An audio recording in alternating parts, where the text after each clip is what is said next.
तूफान के दुश्मन को भी अपनी जान कहते हैं, तूफान के दुश्मन को भी अपनी जान कहते हैं, मोहब्बत की इसी मिट्टी को हिंदुस्तान कहते हैं। 26 January, Republic Day of India. We are celebrated to 75th Republic Day. Today is the law of our nation. We must be proud of India.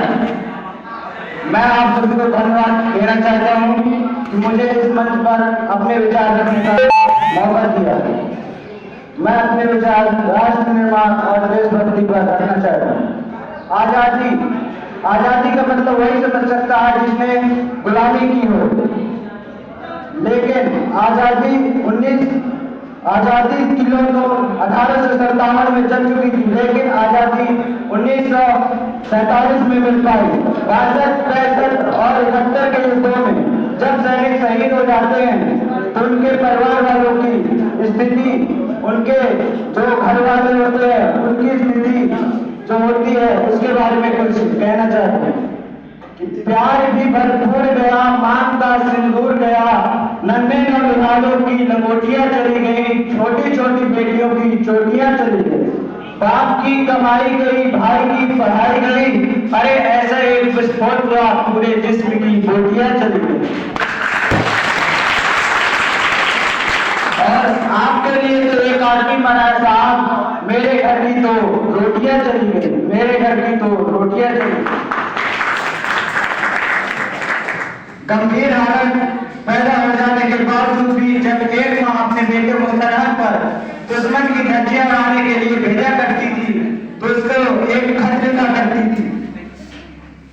अम्मा ने खत लिखा है बड़े चाव से, अम्मा ने खत लिखा है बड़े चाव से, पुत्र मेरे ना घबराना, 1 इंच भी पीछे ना हटना, चाहे इंच इंच कट जाना, चाहे इंच इंच कट जाना। इस प्रकार पूरा परिवार अपनी देशभक्ति साबित कर रहा होता है। तब देश बलिदान मांगता था, मर जाने को मिट जाने को कहता था, लेकिन आज देश मर जाने मिट जाने को नहीं कहता। आज देश मर जाने मिट जाने को नहीं कहता। अगर मेरे मानना है कि अगर कोई व्यक्ति अपना कार्य पूरी ईमानदारी, पूरी लगन और पूरी मेहनत से करता है तो यही उसकी सबसे बड़ी देशभक्ति, यही उसका सबसे बड़ा राष्ट्र प्रेम है।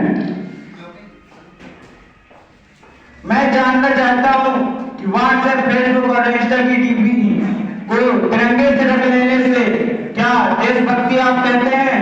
नहीं साहब, ये देशभक्ति नहीं है। अगर आप इसे देशभक्ति कहेंगे तो मैं पूछना चाहता हूँ कि फुटपाथ पर बेचने वाला वो बच्चा जो नंगे पांव अब तिरंगे बेच रहा होता है तो क्या आप उसे उसकी देशभक्ति कहेंगे? नहीं साहब, ये उसकी देशभक्ति नहीं, ये उसके पेट की भूख की शक्ति है जो उसे ऐसा करने पर मजबूर करती है। क्योंकि वो कहते हैं ना मस्जिदों को जानते हैं, ना शिवालयों को जानते हैं, जो पेट के भूखे होते हैं साहब, वो सिर्फ भोजन के निवालों को जानते हैं। हम ना ऐसे समाज में रहते हैं जहाँ पत्थर की मूर्त को लगते हैं 56 भोग और हर रात भूखे तड़पते सो जाते हैं लोग। मजदूर को मजदूर समझिए, मजबूर नहीं, और गरीब को काम दीजिए, दान नहीं।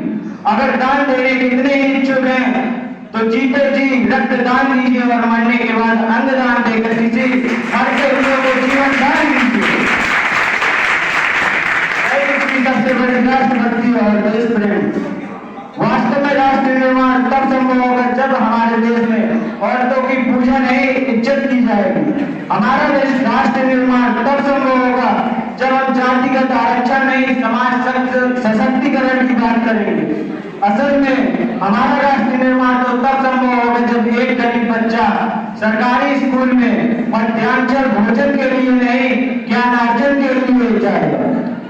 हमारा राष्ट्र निर्माण तब तक संभव नहीं हो सकता जब तक एक नागरिक नैतिक रूप से सटीक, चारित्रिक रूप से भ्रष्ट, मानसिक रूप से दिवालिया, धार्मिक रूप से अंधा और राजनीतिक रूप से गंदा जैसी स्वैच्छिक मान मूल्यों के आगमन में जकड़ा रहेगा, तब तक हमारा राष्ट्र निर्माण संभव नहीं हो सकता।